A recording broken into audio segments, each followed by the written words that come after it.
요즘 정부가 내놓는 경제 정책들, 뭐랄까 좀 따로따로 노는 것 같지 않으셨어요? 갑자기 부동산 규제 얘기가 나오고 또 뜬금없이 한국은행 총재를 지명하고 대통령은 의미심장한 발언을 하고 그런데 만약에 이 모든 게 사실은 하나의 거대한 그림을 맞추기 위한 잘 짜인 퍼즐 조각들이라면 어떨까요? 오늘 바로 그 흩어진 점들을 한번 이어보려고 합니다. 저희는 단순히 뉴스를 요약해드리는 게 아니죠. 세상에 흩어져 있는 이 사실이라는 점들을 하나씩 하나씩 꿰어서 그 뒤에 숨어있는 큰 그림이 대체 뭘까 함께 그려보는 시간을 갖겠습니다. 어디까지나 객관적인 사실에서 출발해서 논리적인 추론을 통해 그 거대한 그림의 윤곽을 한번 드러내보죠. 자, 그럼 퍼즐의 첫 번째 조각부터 시작해볼까요?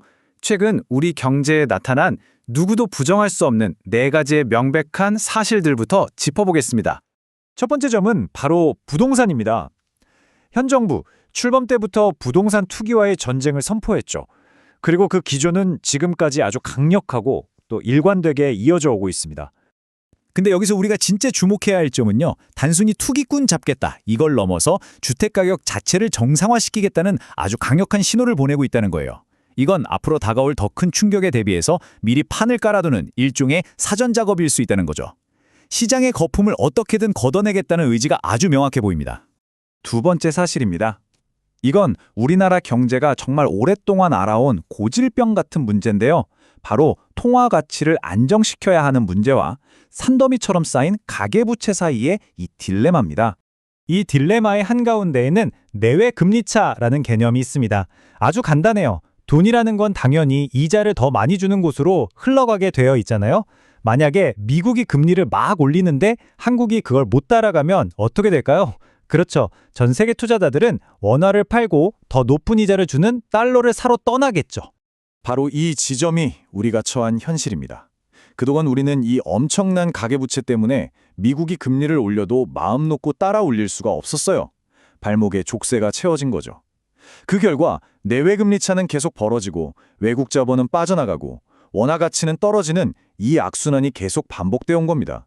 자, 세 번째 사실입니다. 바로 한국은행 총재 자리에 아주 의미심장한 인물이 지명됐다는 소식이죠. 신현송 교수, 국제금융계에서는 전 세계의 돈의 흐름을 꿰뚫어보는 전문가로 통하는 분입니다. 특히 중요한 건 이분이 물가 안정을 위해서라면 금리 인상을 주저하지 않는 소위 말하는 매파적 성향으로 아주 유명하다는 거죠. 이런 인물을 총재로 지명했다? 이건 시장에 보내는 아주 명백한 신호입니다. 우리 이제 금리 올릴 거다라는 선전포고나 다름없는 거죠. 그리고 마침내 이 모든 파편적인 조각들을 하나로 꿰맬 수 있는 마지막 그리고 가장 결정적인 단서가 등장했습니다. 네 번째, 마지막 점입니다. 대통령이 직접 긴급 재정 경기 명령이라는 카드를 언급했어요. 이게 뭐냐면 헌법에 보장된 초강력 조치인데 금융위기 같은 비상사태가 터지면 정부가 국회 동의도 없이 외환 거래를 정지시키는 것 같은 극단적인 시장 개입을 할 수 있는 권한입니다. 이게 과연 단순한 발언이었을까요? 아니면 잘 짜인 각본의 마지막 대사였을까요? 자, 여기까지가 우리가 최근에 목격한 팩트들입니다. 이제부터가 진짜죠. 이 점들을 한번 연결해서 그 안에 숨겨진 거대한 그림이 과연 무엇인지 그려보도록 하겠습니다. 제 추론은 이겁니다. 이 모든 일들은 결코 우연이 아니라 환율 문제라는 우리 경제의 오랜 숙제를 풀기 위해 아주 정교하게 설계된 정부의 정면 돌파 전략이라는 겁니다. 한번 순서를 보세요. 먼저 금리를 올렸을 때 가장 먼저 터질 수 있는 뇌관이 바로 부동산 시장이잖아요. 그러니까 그 거품을 미리 걷어내는 겁니다. 일종의 안전장치를 마련해 두는 거죠. 그리고 나서 자, 이제 금리 올릴 준비 끝났다고 선전포고를 하는 겁니다. 굉장히 논리적인 순서 아닌가요? 그럼 마지막 퍼즐 조각, 긴급명령 카드는 이 전략에서 도대체 어떤 역할을 하는 걸까요? 저는 이걸 이 거대한 계획의 핵심적인 보험이자 보완장치라고 봅니다.